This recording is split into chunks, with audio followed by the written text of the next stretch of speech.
Horidatun Nafisa dari kelas PGMI 5A. Saya di sini untuk memenuhi tugas ujian akhir semester penelitian kualitatif. Soal yang pertama.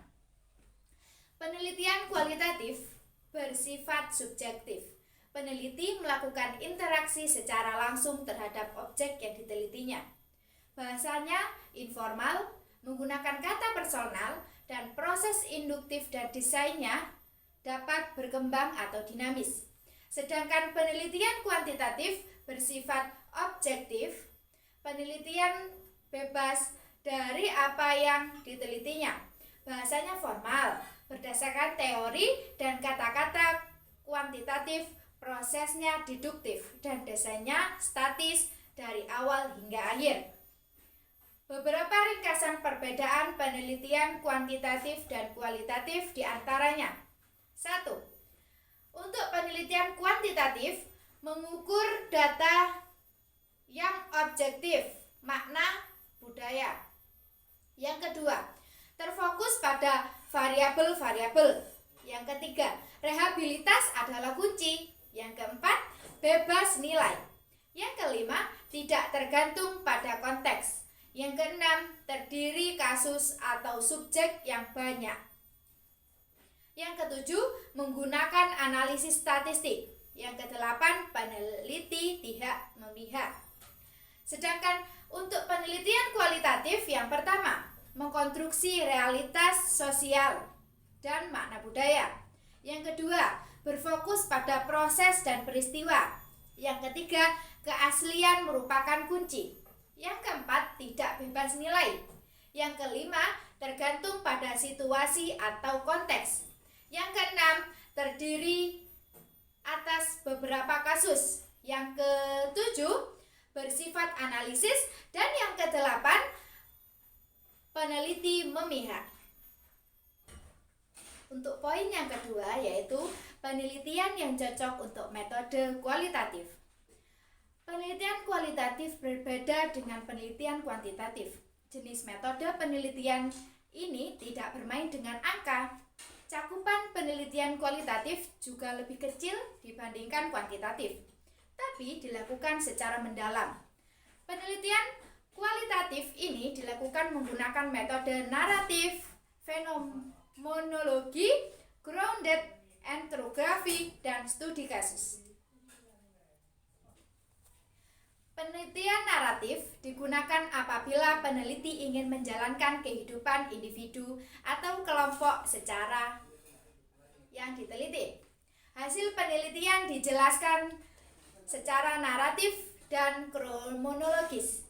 Tidak jarang, narasi hasil penelitian yang disampaikan oleh informan juga dikombinasikan dengan perspektif peneliti. Penelitian fenomenologi dilakukan ketika peneliti ingin memahami suatu fenomena dari sudut pandang individu atau kelompok tertentu yang mengalaminya. Desain penelitian ini berkaitan erat dengan bidang ilmu filsafat dan psikologi, tapi sering juga digunakan dalam sudut sosiologi. Data penelitian fenomenologi diperoleh lewat wawancara mendalam. Selanjutnya, penelitian grounded sering digunakan dalam riset ilmu sosiologi. Grounded menuntut peneliti untuk membuat deskripsi teori mengenai proses tindakan atau interaksi yang murni dari partisipan. Ketika turun lapangan untuk mengumpulkan data, peneliti baru terlepas dari teori atau perspektif lain.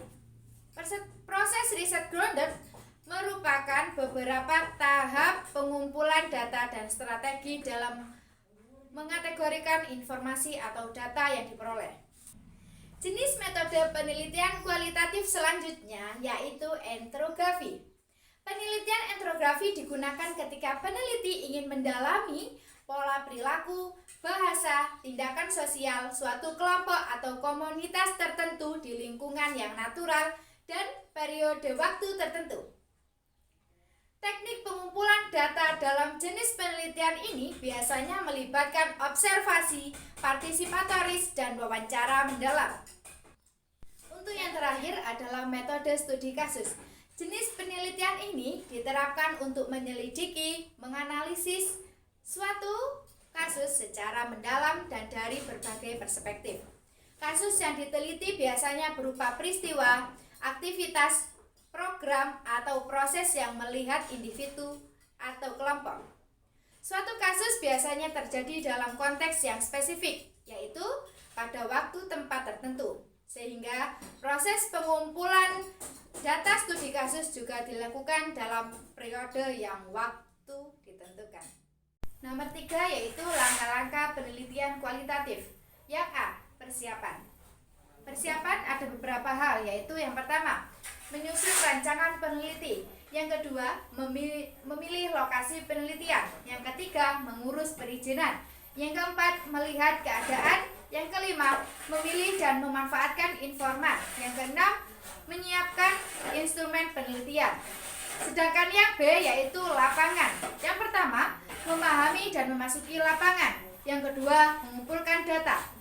Yang C, pengelolaan data. Yang pertama yaitu analisis data. Yang kedua, narasi hasil analisis. Yang ketiga, mengamati dan mengambil kesimpulan dan verifikasi.